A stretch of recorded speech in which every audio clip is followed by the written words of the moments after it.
You're listening to the public feed of Carefree Highway Revisited, which includes only a portion of this conversation. To hear the complete discussion, become an FM Plus subscriber. Sign up in Apple Podcasts or see the show notes for details. The first guest of the evening is truly a poet. He's an artist. He is a friend and an inspiration to anyone who has ever played the guitar or tried to write poetry. Would you please welcome Gordon Lightfoot?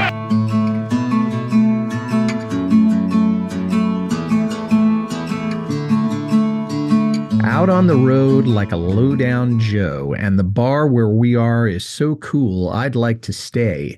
Misunderstood like I knew I would be. The one I care for don't mind, she's built that way.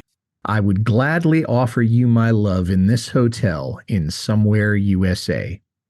This is Carefree Highway Revisited, the show that celebrates the work of Gordon Lightfoot song by song, a proud member of the FM Podcast Network. I'm your host, Mike Messner, and along with me today is a fellow fan making his first appearance on the show from Perth, Australia, Jean-Paul de Gaye. Jean-Paul, thank you so much for coming on the show today. Thank you, Michael, and it's great to speak with you. Now, you and I tried to do this about a year ago, and because of distance and bad Wi-Fi, we couldn't make any sort of connection. So this episode is long overdue and long in the making. So I'm really glad that we were able to get it together. JP, tell me a little bit about your association with Lightfoot. How did you first get into Gordon's music? Well, in the early 70s, I had heard songs like I Heard You Talking in Your Sleep and If You Could Read My Mind. And all the time I thought, this is an interesting voice and one which is definitely saying something here. And can I tell you my Gordon Lightfoot story? Yeah, please. I left my home city of Perth on Christmas Eve, 1974, for a 6-month working trip, 1,200 miles north to the totally new and foreign world of mining in an isolated area where my anonymity would be assured. Now, included in my luggage was a record player, of course, and a set of headphones and 2 LP records, one of which was by this Sundown guy.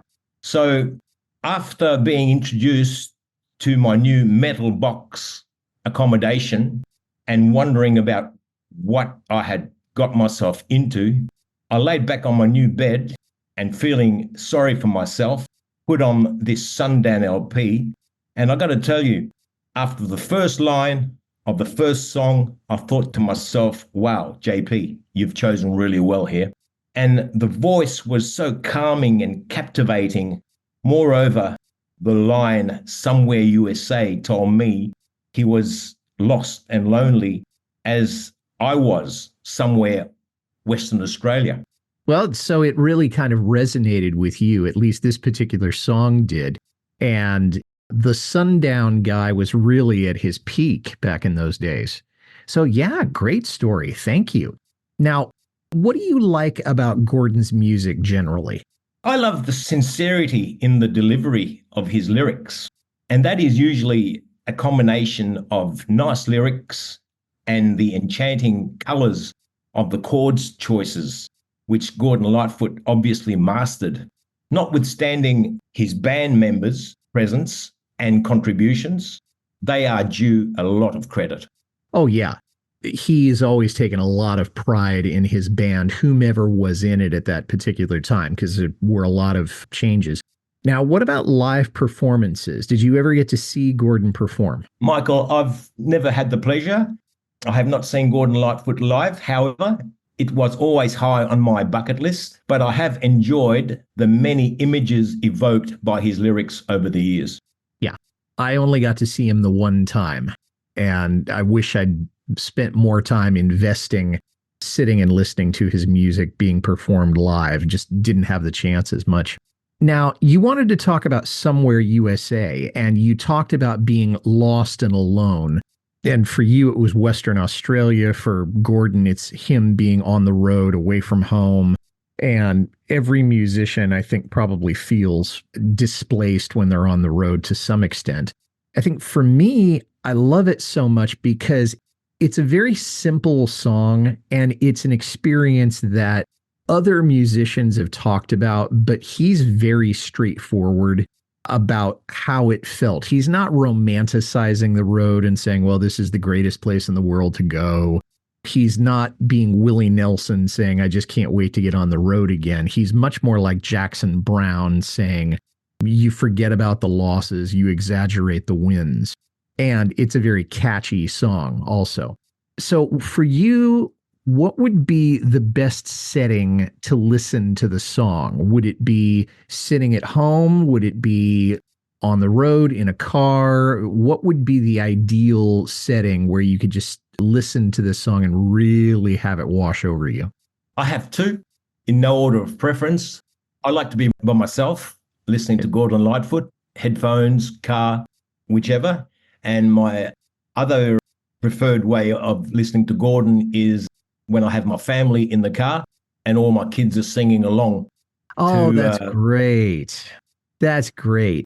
Yeah, I can relate to that because my son, when he was very young, when I'd be taking him back and forth from daycare, he'd always want to hear Carefree Highway. So for months we played that song every time. Yeah. They know every word to Sit Down, Young Stranger. Yeah, that'll do it for you. I think for me, it would be, again, in the car, whether I had my family with me or not. But I would definitely not want to listen to it in a hotel because I think that would just be too cliched and I'd be trying too hard to recreate the experience that he was having. So, Absolutely. Yeah, I wouldn't want to do that. Now, the genesis of the song, Nicholas Jennings doesn't mention the song hardly at all in his biography, and I can't find out anything specific about how the song got written. It's clear what the song is about and what got him inspired to write it, but I don't have any specific information about where he was or what hotel he was talking about. Do you have, JP, any angle on how the song got written? Well, although it hints strongly at him being tempted on the road, I think in order to maintain a non-judgmental appreciation of any song, one should detach the artist from the art, which makes the lyrics totally subjective and open to interpretation. Yeah, I hadn't thought of it quite in those terms before, but the fact that we don't know very much about how the song got written really backs up what you're saying, that Lightfoot didn't disclose that because that was something where he just didn't want to put it out saying, okay, I was inspired by this particular person or this particular situation. So he does a nice job of leaving it to our imagination a little bit. Let's look at the lyrics a little bit for the song. Out on the road like a low-down Joe, and the bar where we are is so cool I'd like to stay. Okay, so he's on the road. This was written, of course, before Sundown came out. He's touring. We don't really know where the bar is. We don't know what hotel he's in. We don't know exactly where in the USA. He may not even know. And he's not in a luxurious place like a low-down Joe. This is not the Ritz-Carlton. You know, No, he's not having tea at Brown's Hotel in London. I mean, this is someplace where it's kind of a middle-class hotel, but it's got a bar. This is not totally luxurious, but it's also not a Fleabag place either. Misunderstood like I knew I would be. The one I care for, don't mind. She's built that way. Interesting line here. And I'm wondering, what did he do to be misunderstood? And where is the one he cares for built that way? Does that mean that she knows how men are when they're being shy? Is he commenting on her physical build? There's a whole lot of mystery in this line. My take on this has always been the one he cares for is back home, dealing with the knowledge that he is exposed to temptation and she is strong that way and dealing with it. So he is aware that she's at home and she's probably not comfortable with this, but he's not dwelling on it. Is that kind of what you're saying? Yes, and that she's built that way. She's home with the knowledge and she has the strength to carry on. Okay. And the idea of being misunderstood, does that have to do with, yes, I have to go play this gig and she doesn't understand, why can't you just play a gig at home? Yeah. Misunderstood the reason for him touring and the overall reason for an artist touring.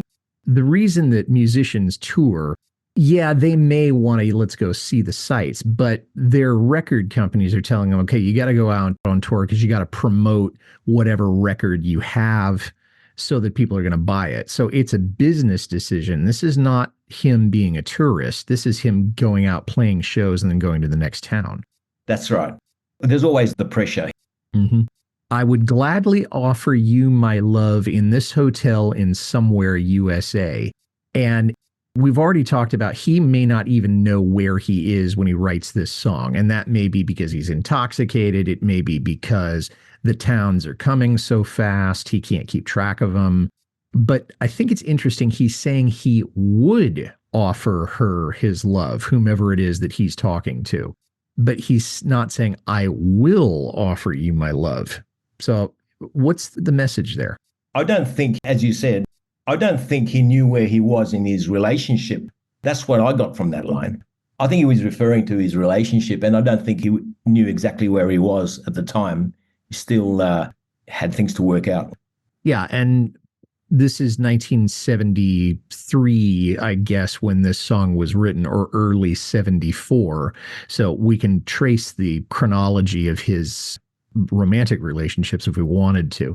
But yeah, he really doesn't have a very good idea about where he is. Otherwise, he would have said New York, USA, or Chicago, USA, or someplace like that. Somewhere USA, yeah. Somewhere USA, yeah, which I love that title. I think it's great. This rental car never went so far, but with each passing mile, one more dream has turned to clay.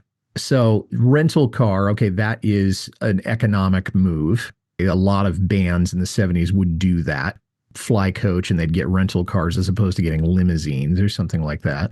Dreams turning to clay. Now, clay is something that you build with. It's malleable. You can stretch it, you can extrude it, you can twist it, you can shape it all sorts of ways. But he's saying each dream has turned to clay. Does that mean that the dreams have come true, or have they become disappointing? What do you think?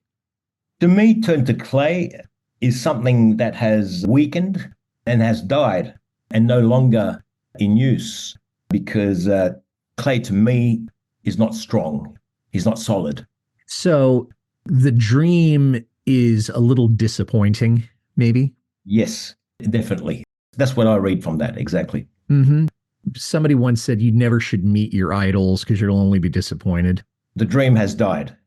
The dream has died, or at least he feels a little bit like he got a lemon out of this, which is a way of saying this is a disappointment.